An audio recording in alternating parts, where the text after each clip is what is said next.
Good morning, students. Today we are going to do manufacturing industry lesson 6, page number 68 to 70. Our first part is there. Name the countries to which India exports yarn and cotton goods. 1 mark question.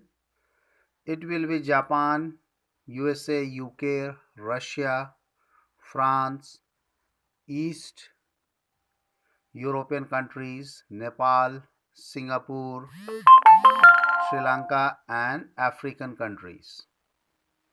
Next part, what is the installed capacity of spindles of India in the world? It is second largest. Okay, we have to write about India only, not about the other countries. So you will write India is the second largest installed capacity of spindles in the world. Then why is it important for us to improve our weaving sector instead of exporting yarn in large quantities? It is a skill based question answer. It is of 1 mark. The value of the finished products is always more than that of raw material. For example, cotton yarn may be sold at rupees 85 per kg, but when a shirt is made of cotton, it will be sold at a rate of 1000 to 2000 per piece, and at international level it may go from 5000 to 50,000 rupees per piece in shirt. The same 1 kg of cotton, when it is being manufactured with technology, skills, other materials, the cost of that cotton is increasing 100 to 1000 times. That's why the value of the finished product is always high, more than the raw material. That's why we should have weaving is more weaving than supplying or exporting the raw cotton to foreign countries. Next question, mention the challenges faced by the cotton textile industries. Very important question, it is there. 3 marks question, almost every year it is coming there. First part is there, power supply is erratic. Power supply is erratic means power supply, electricity supply is irregular. It has been load shedded, supply has been disconnected for 1 hour, 3 hour, whatever may be the problem of the electricity board. So during that period, the supply totally hampers. Once again, where the power is been given, so they have to restart, and again the pace or the speed of production, at what rate the number of bundles of clothes were producing, it gets hampered for few hours, then it comes on the line there. Machinery needs to be upgraded in the weaving and processing sectors. The machines which have been installed, they may be 50 years old, 40 years old. So these machines have to be upgraded with the latest machine, latest technology, so that the production would increase, quality and quantity of the clothes which is been produced, that will also increase. Because old machines, they have the wear and tear loss, power consumption is more, and production gets affected because the production is also low. Third point, it is there, low output of the laborers. Generally, the mill owners, they appoint the unskilled laborers who all are not educated or not trained, because unskilled worker have to be given very low wages, and the mill owners are benefited by giving low wages to the laborers. But these laborers who all are unskilled, they will not be able to handle the latest machine, they are not aware of the latest technology, so their output will be always less comparison to the skilled workers.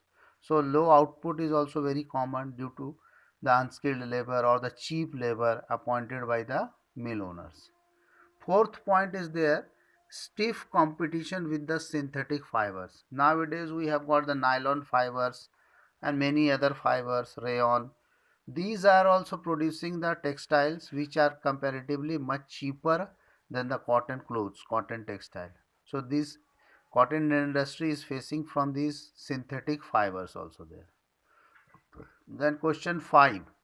What is the rank of India in terms of jute production and export? It is second in the world after Bangladesh, because Bangladesh is the leading producer and exporter of jute in the world, followed by India. Where are most of the jute mills located in India? On the banks of river Hooghly, 98 km wide in West Bengal. Hooghly, you know it very well. It is the distributary of river Ganga. It gets separated from Malda and goes towards Kolkata. So Kolkata city is situated on the bank of river Hooghly only. This whole Hooghly region is good, ideal for the growth of jute, and that's why most of the jute mills are located over there. Where was the first jute mill established in India? The first jute mill was established in Risra near Kolkata in 1855. This Risra is located in Hooghly district, opposite bank of Kolkata. In the left bank Kolkata is there, the right bank this Howrah district is there, Hooghly district is there. This Risra is located in Hooghly district of West Bengal in the opposite bank of Kolkata. Then next is there, what was the impact of the partition of 1947 to the jute industry? It is 1 mark question. After the partition, 1/4 part, that is 25% jute producing area and jute mills remained in India. 3/4 part, that is 75% of the jute producing area and jute mills went to East Pakistan, which is called as Bangladesh, today's Bangladesh there. So we lost almost 75% of the jute mills and jute producing area. That was a big loss for India during the partition in 1947. Then mention the challenges faced by the jute industry. It is a skill based question, 3 marks question. The most important challenge is there, the stiff competition from the international market from synthetic fibers substitutes, like as I told you, nylon fibers are being available in the market.